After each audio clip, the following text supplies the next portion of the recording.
بسم اللہ الرحمن الرحیم۔ ناظرین، آج کا 5واں اور آخری ویلاگ ہے اور حدیث ہے 223، شرم و حیا ہیڈنگ ہے، اور صفحہ 285 اور 286 ہے۔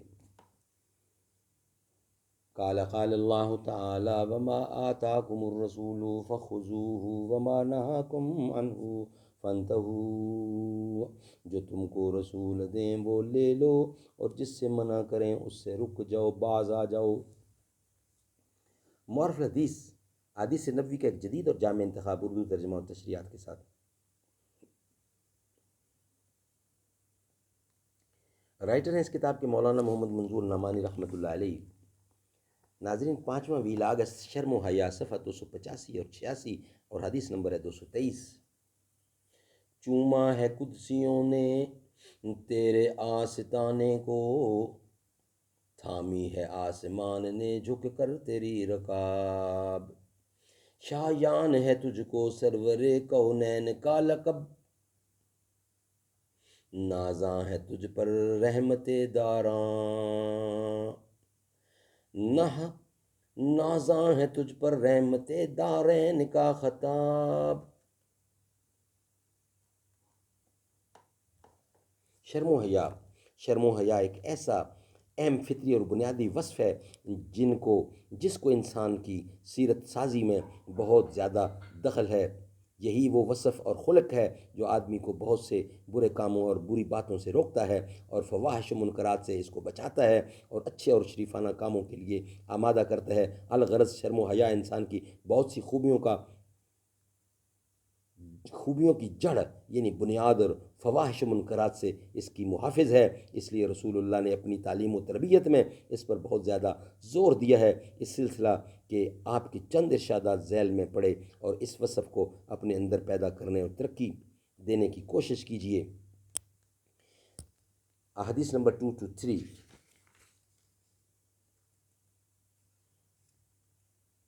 زید بن طلحہ سے روایت ہے، وہ نقل کرتے ہیں کہ رسول اللہ صلی اللہ علیہ وسلم نے فرمایا کہ ہر دین کا کوئی امتیازی وصف ہوتا ہے اور دین اسلام کا امتیازی وصف حیا ہے۔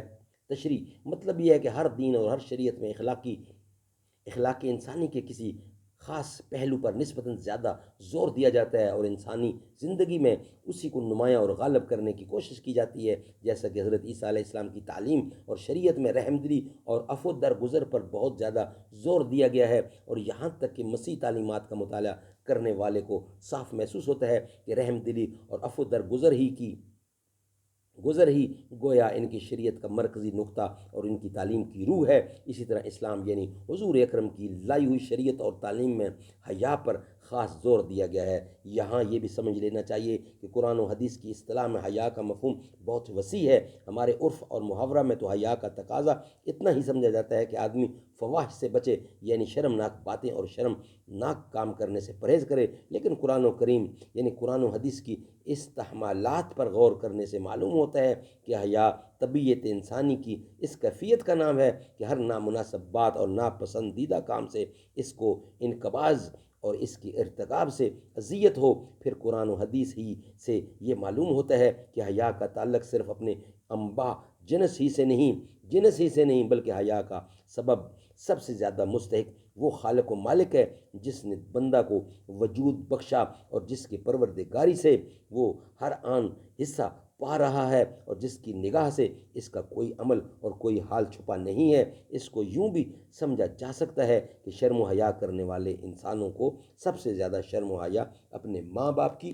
اور اپنے بڑوں اور موسنوں کی ہوتی ہے، اور ظاہر ہے کہ اللہ تعالیٰ سب بڑوں سے بڑا اور سب موسنوں کا موسن ہے، لہٰذا بندہ کو سب سے زیادہ شرم و حیا اسی کی ہونی چاہیے۔ اور اس حیا کا تقاضا یہ ہوگا کہ جو کام اور جو بات بھی اللہ تعالیٰ کی مرضی اور اس کے حکم کے خلاف ہو، آدمی کی طبیعت اس سے خود انقباض اور اذیت محسوس کرے اور اس سے باز رہے، اور جب بندے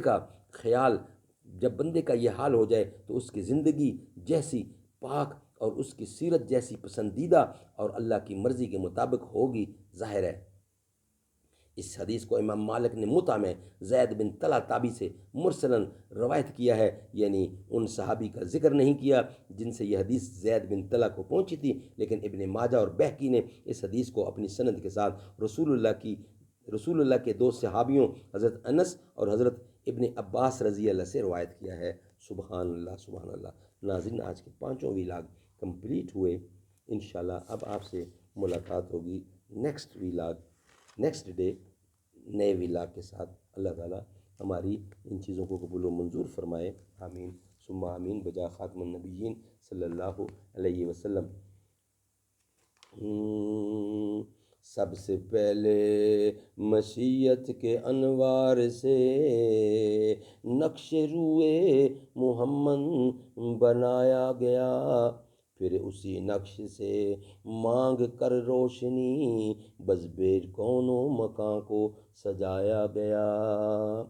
سب سے پہلے مشیت کے انوار سے نقش روئے محمد بنایا گیا، پھر اسی نقش سے لے کے یا تابیانیاں، پھر اسی نقش سے لے کے تابانیاں، پھر اسی نقش سے لے کے، پھر اسی نقش سے مانگ کر روشنی، پھر اسی نقش سے مانگ کر تابانیاں، بزم کون و مکان کو سجایا گیا۔ سب سے پہلے مشیت کے انوار سے نقش روح محمد بنایا گیا۔